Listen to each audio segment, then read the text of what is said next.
বন্ধুরা, খুব সহজ কৌশলে আপনাদের একটি শরতের দৃশ্য এঁকে দেখাবো আজ। প্রথমে আমরা কিছু লাইন দিয়ে কিছু পাতা ড্রয়িং করব। এরকমভাবে উপরের থেকে নিচ পর্যন্ত এরকম উপরের দিকটা চোখা থাকবে এবং সেখানে আমরা কিন্তু একটা লাইন দিয়ে এভাবে কাশফুল এঁকে দেব। পাশে আর একটা পাতা এভাবে দিয়ে দিচ্ছি। কাশফুলের পাতা কিন্তু লম্বা বড় বিভিন্ন রকমের হয়ে থাকে, আর কাশফুলের রং কিন্তু সাদা হয়ে থাকে।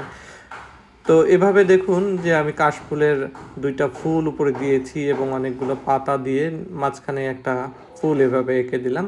কারণ পুরো পৃষ্ঠা জুড়ে আমি কাশফুল আঁকবো না, উঁচু থেকে নিচু এই জায়গা এরকম দেখা যাবে। এখানে দেখুন আমি এভাবে লাইন দিয়ে দিয়ে সেখানে মাঝে মাঝে একটা একটা কাশফুল এরকম ড্রয়িং করে দিচ্ছি ভাঙা ভাঙা লাইনের মাধ্যমে। আর যদি পেইন্টিং করা হয় তাহলে কাশফুলের এই লাইনগুলো দেয়া লাগে না। আপনি তুলির আঁচড়ে সাদা রং দিয়ে এগুলো করতে পারেন, বা ওয়াটার কালার করলে পেপার হোয়াইট রাখলেও এরকম হয়ে যায়। তো এরকম নিচে কাশফুলের কিছু পাতা দিয়ে দিয়েছি। যদিও এই পাতাগুলো আমি পরবর্তীতে রং দিয়ে আর একটু বাড়িয়ে দিব, এক্সটেন্ড করব। এই ফুলের উপরে আমি এরকম একটা বাঁকা লাইন দিয়েছি, সেখানে এরকম উল্টা করে ইউর মতো একটা লাইন, এবং সেখানে একটা ছাউনি এঁকে দিচ্ছি। আর নৌকার গুলোয়ের উপরে বসে দিচ্ছি একজন মাঝি এভাবে বসে থাকবে। তার মাথাটা এভাবে আমরা এঁকে দিতে পারি, চুল সহ মুখটায়। এখানে কিন্তু আমরা খুব ডিটেইল নাক মুখ দিতে যাব না, তাহলে দেখতে খুব খারাপ লাগবে। এরপরে মাঝির হাতটাকে আমরা এমনভাবে দিব যাতে একটা হাল সে ধরে থাকতে পারে বা বৈঠা ধরে থাকতে পারে, এরকমভাবে এটা দেখা যাবে। আমরা বৈঠাটা তার হাতের মধ্যে দিয়ে নিচ দিকটা এভাবে নামিয়ে দিলাম।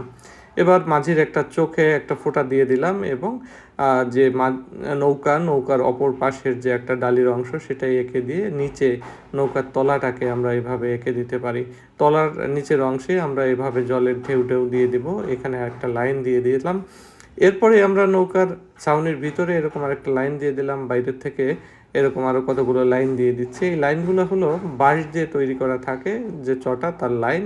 এবার নৌকার ডালির অংশটা এঁকে দিয়ে ভিতরে আমরা এরকম কিছু চড়াট তক্তা বা পাটাতন দিয়ে দিলাম। এভাবে মাঝির লুঙ্গি এবং পরে হালটাকে নিচ পর্যন্ত জল পর্যন্ত দিয়ে দিলাম।